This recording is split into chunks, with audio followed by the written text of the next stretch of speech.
Hello and welcome to some more Star Citizen. I've got a translated summary for you today of an interview with one of Star Citizen's AI programmers, Diego, that had been talking about a load of updates and improvements that are coming to Alpha 3.24 and AI and beyond that as well. I say Alpha 3.24, it looks like they're for like 3.24 and 4.0 and stuff. I saw a post on Reddit, and I'll link that down below because it's a summary of this and it is translated from Spanish. Good work by the original poster there, but the source material comes from a Spanish creator called Archvenger, and I'll link his original videos on that down below too. They are in Spanish though. With that in mind, there may be some mistakes with the translation and my summary of a summary, and I've taken some liberties here, so bear that in mind. Diego joined CIG 3.5 years ago and began to work with the vehicle team. He's now an AI programmer in the AI tech team.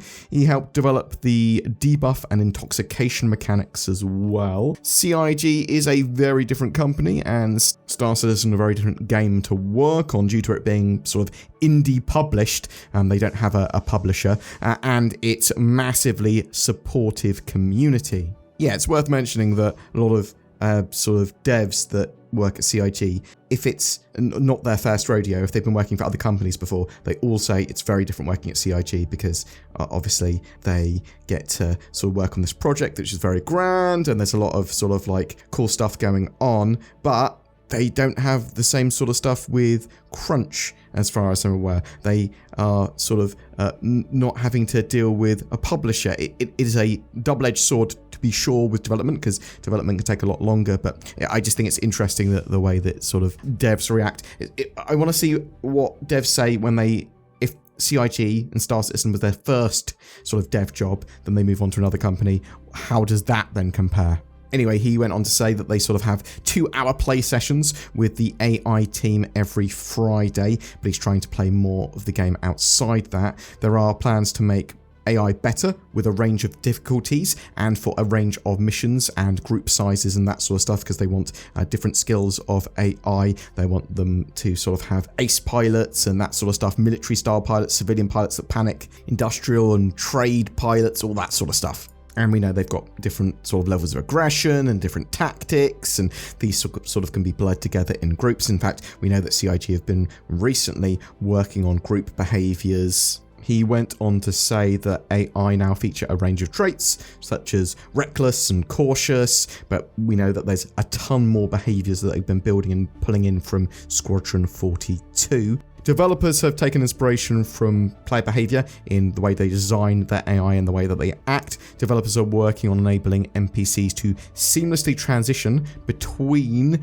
different roles and different sort of scenarios in games. So some of them may be able to switch between being an engineer and then being a gunner, or being a pilot and a gunner and then reacting to a vehicle being disabled. Apparently, a lot of the tech is already there for them to do that, and it's technically possible for NPCs to sort of react to ships' soft death and stuff like that. It's just not implemented yet. CIG had originally said they wanted NPCs to be very similar to players in their ability to interact with the world, but they obviously want NPC crew to be part of the game in the future as well, and the NPC crew potentially wouldn't be as good as like a really good player pilot, stuff like that. Diego went on to say that the AI in Star Citizen is designed to be fun and challenging, but it will not be able to do everything a player can do. So that is I think we expected that it won't be able to do everything a player can do, but I do believe CIG wanted them to be as similar as possible in the things that they can do, not necessarily the skill level all the time. And there's obviously different ways that players are going to think and do things. They don't want NPCs to always act in their best interest. They want it to be a fun and interesting experience, not for NPCs to go, I am able to evade you in this ship constantly by staying out of your fire arcs and things like that. They want them to be a bit of make mistakes and stuff like that as well. They are building interesting encounters for missions at the moment. Future updates aim to balance the AI difficulty, and this will take into account, again, player feedback. They want to avoid, as I said earlier, frustrating behaviors and encounters with dogfighting AI, etc. Diego has seen significant improvements in the game over his time at CIG. He believes that open development has been incredibly beneficial as it allows players to see how the game is made and give feedback and have a quick turnaround on that. He acknowledges that there have been delays, but everyone there is working hard to try and make the best game that the game can be. There are plans to improve the AI's ability to attack ground targets, whether they be players or NPCs, and for ground targets to properly detect and fight things that are up in the air. They want to introduce AI-controlled ground vehicles. That's something that they're going to be doing. They actually made a prototype for AI ground vehicles last year. He talked a little bit about Spanish community stuff. There's at least 25 Spanish-speaking people working at Star Citizen. He went on to say Star Citizen, he believes, offers loads of gameplay at the moment. They're going to continue to improve this over the time. He understands that some players are skeptical about playing the game and buying the game now in its current state, but he does believe that it's worth it even now. Diego is excited about the future of Star Citizen, and he believes that it's going to be a great game when it's finished. I think a lot of people believe that Star Citizen's actually worth playing now, even in its very alpha state. So potentially some of that stuff that Diego's talking about there is going to be turning up in 3.24, because they're going to be updating the AI for the blockade runner missions and that sort of stuff. And obviously there's other updates that are going to be going into NPCs and behaviors and AI for 4.0 as they move into sort of server meshing and that sort of stuff. We know, as I said earlier, that Cloud Imperium have been working on more group AI behaviors, how sort of AI and NPCs will work as a team, but also they are able to identify sort of areas now where there'll be patrol routes, or AI will stay within an area to defend a structure or station. And we know they've just been generally improving them, making sure they're server meshing ready, making sure that they can sort of use multi-tools and don't cheat when it comes to ammunition. They've improved a load of stuff with AI cover and sort of working out what cover is and when it's damaged. And as I said, trying to bring those Squadron 42 features for AI and NPCs over to the Star Citizen and online experience for Star Citizen.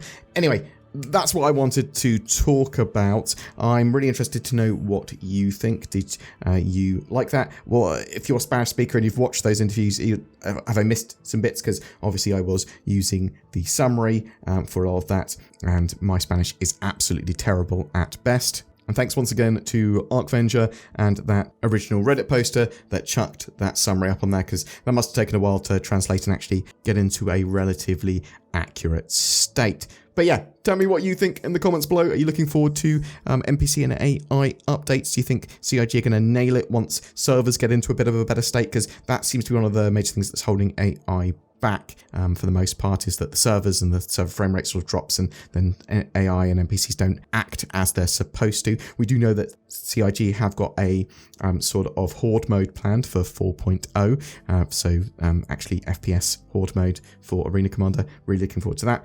I suspect that's going to be pretty good and actually showcase the AI or FPS AI in a much better state. But tell me what you think in the comments below. You stand at the pearly gates. The winged being there weighs your sins against the weight of a feather. You are found wanting. Not a problem for nordvpn.com/BoredGamer though. Just change your location. Boom, you're in. Bypass your sin. Get nordvpn.com/BoredGamer. Probably not a tagline that Nord wants, bypass your sin, but that's what they're getting. Maybe they want one about its added security, privacy, or accessibility. Pah, everyone knows that. You get that at a touch of a button. Click these links below to get great deals on that VPN service. Every month we give away a ship, and this month of August is all about your favourite ships, because it's the ship showdown. My favourite ship is the Mercury Star Runner, and I don't want to give one of those away, but I will. It's a fantastic little multi-role, multi-crew ship. It's got a bit of cargo space, it's got room for a little vehicle, it's got a good amount of firepower, perfect little mission runner. In the future it's going to have data running, it's good for smuggling, it's got lots of secret little hidey holes. I absolutely love this ship. All you need to do to be in for a chance of winning that is comment on any of my videos made during August. Also, I would love to know what your favourite ship is. If you would like to further support the channel, consider just commenting or liking, subscribing. That all helps. But also there's the join button under my videos. That goes a huge way to allow us to make daily content on Star Citizen. There's also Patreon, sharing the videos, direct donations. There's links to all of that down below. Thank you so much for watching to the end. You take care and have a great day.